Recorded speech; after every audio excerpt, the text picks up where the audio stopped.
Jonathan, tapi kan lo di sini bukan buat ngomong teknis, lo tuh di sini didaulat sebagai seniman poetika. Jadi dirinya sebagai penulis seniman poetika. Jadi gue pengen denger nih dari lo. Kalau buat gue dilepaskan dari soal teknis ya, kita bisa lihat sequence, kita bisa lihat macam-macam. Kalau mau maju mundur dengan film-film Indonesia yang dulu, tentu saja pasti ada semacam kalau buat gue itu ada kayak lompatan quote and quote generasi baru yang dia bisa bikin sesuatu yang buat gue lebih menunjukkan alienasi ya, sesimpel itu gitu.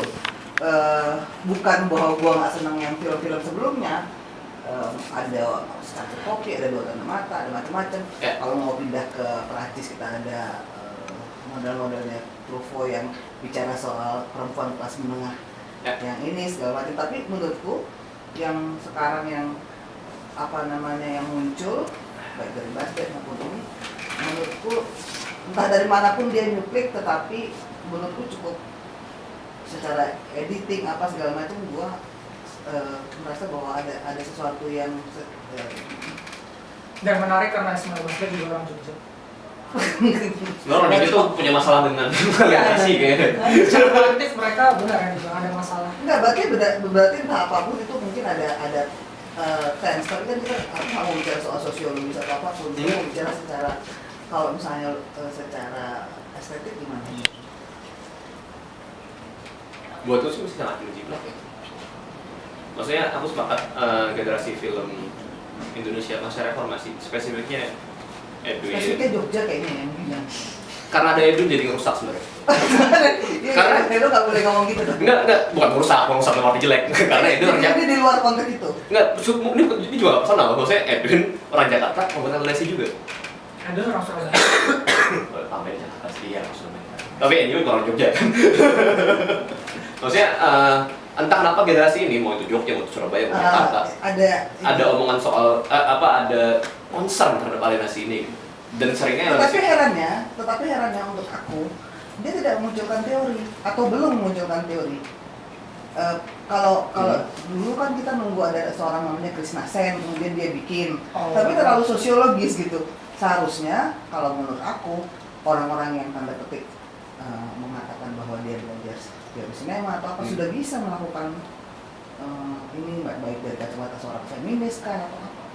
Nah, kalau itu begini. Saya aku belum lihat atau aku mungkin belum baca, mungkin gua ketinggalan juga ya. Maksudnya secara bagaimana sih mau dari sudut pandang voyeurism kah atau apakah udah bisa dikaji sebenarnya. Well, oke, nggak usah ribet ya. Ini uniknya unik generasi. Unik kalau maksudnya unik. Generasi ini tumbuh di saat referensi visual dan referensi tematik itu bisa berpindah secara cair. Maksudnya di zaman dulu orang benar-benar ada festival untuk tahu ada gaya apa yang baru atau pusat kebudayaan. Maksudnya beneran butuh tempat-tempat yang terikat secara fisik untuk tahu oke, ada terobosan baru nih. Sekarang kan enggak pada dasarnya. Dan generasi ini sebenarnya hidup di masa yang cair itu. Maksudnya Iva pun juga bicara alienasi di film-film pendeknya.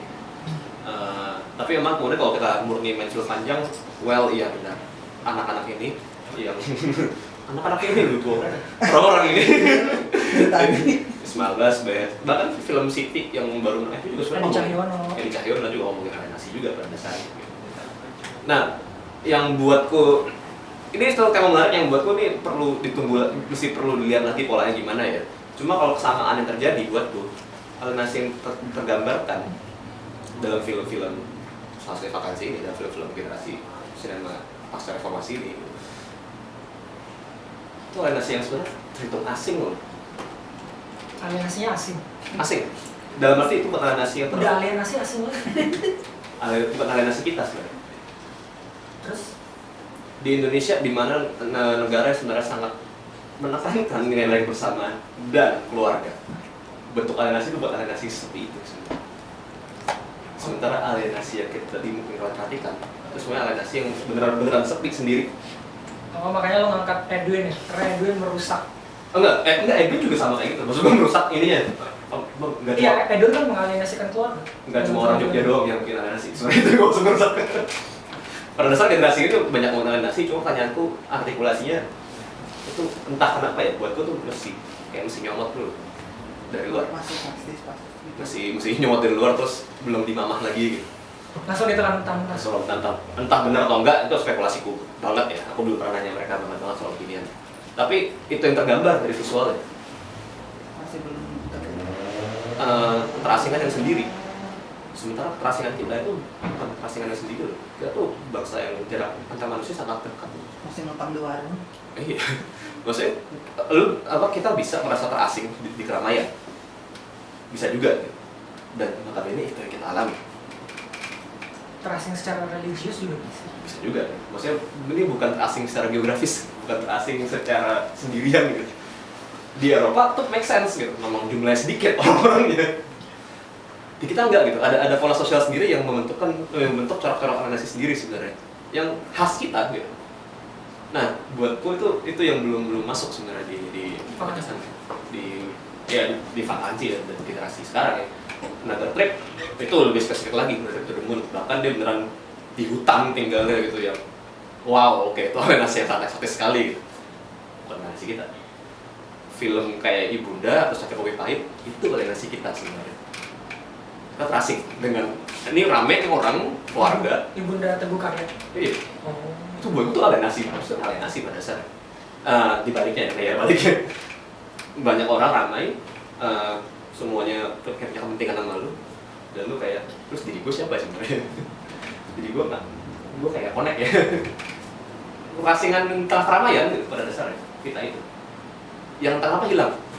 Aku mencurigainya murni karena saking cairnya kita belajar visual sekarang atau belajar film sekarang, jadi gampang ambil. Tapi kemudian nonton serial tinggal download torrent. Iya, sesimpel itu intinya. Kita bisa dengan website yang benar dan koneksi internet yang cepat, kita bisa dikomodatif sekarang. Nah, tapi sebenarnya dengan aku ngomong gini bukannya aku bilang kemudian oke film ini cuma ngopi doang, enggak. Sebenarnya setelah aku ingat lagi ya, pertama ini 2012, film pendeknya 2009. Maksudnya sudah ada lumayan, ada rentang tahun yang lumayan setelah aku mulai sekarang gitu. Suka nggak suka film ini sebenarnya satu dari sedikit film Indonesia yang bicara soal keintiman. Intimasi. Ada yang hilang dalam banyak hal hilang dalam film Indonesia, tapi salah satunya yang lumayan signifikan adalah keintiman. Aku bicara keintiman macam-macam nih, maksudnya nggak cuma antar pasangan, bukan antar teman atau saudara. Kedekatan seseorang dengan film Indonesia, dan ini lagi-lagi menekankan kita negara yang sangat menekankan nilai kebersamaan. Kedekatan seseorang dalam film Indonesia. Ngakunya Bhinneka Tunggal Ika, nyatanya enggak. Anggaplah begitu.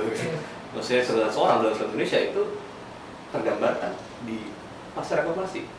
Paling mentok itu pegangan tangan, itu jarang. Sementara di sini kita melihat tadi Mas yang di belakang sempat ngomong mereka ada sesuatu, cuma nggak berani sentuhan. Tapi itu ditekankan banget sepanjang film.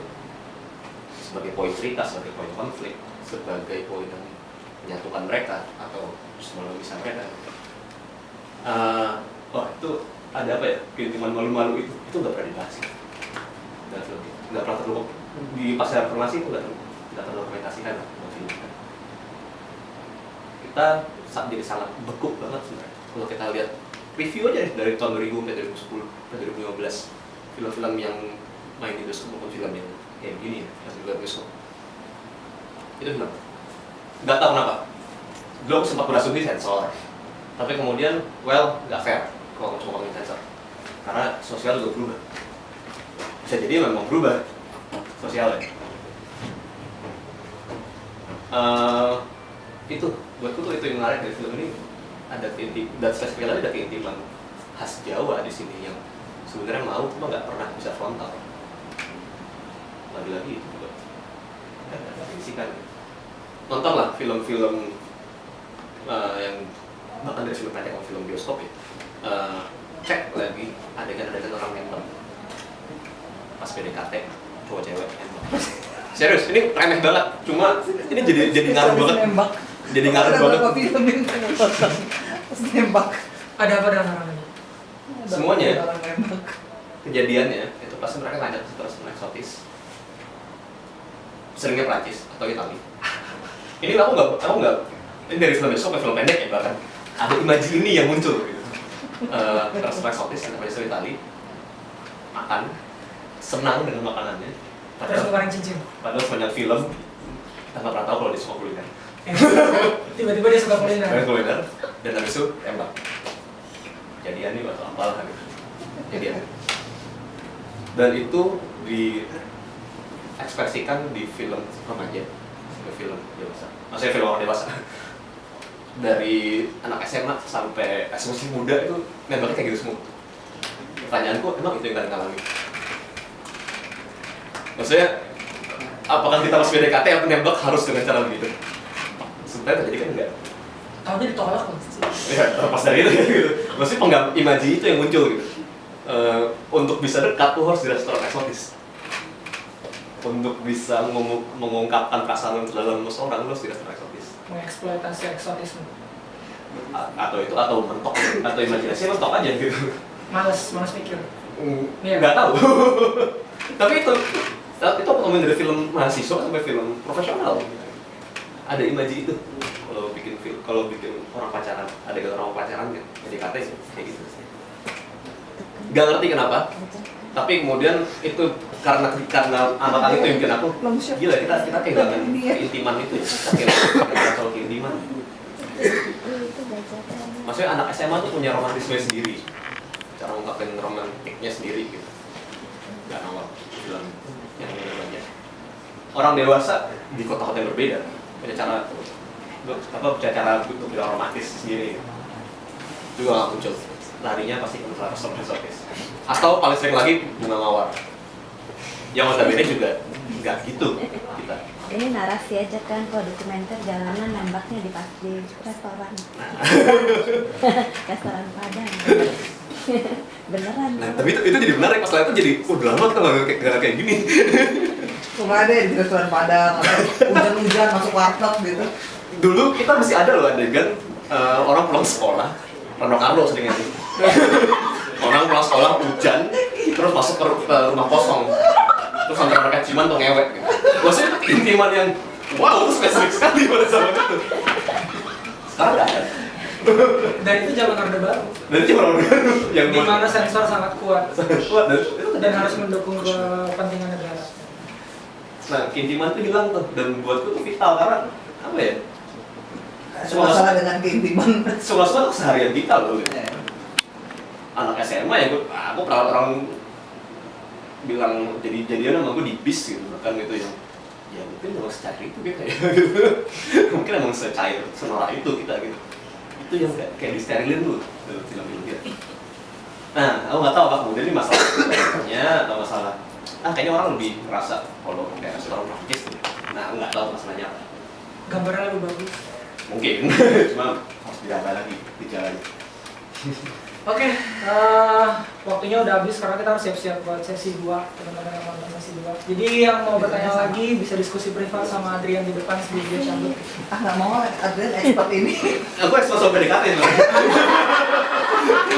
Dia di freeze-nya pas di bagian.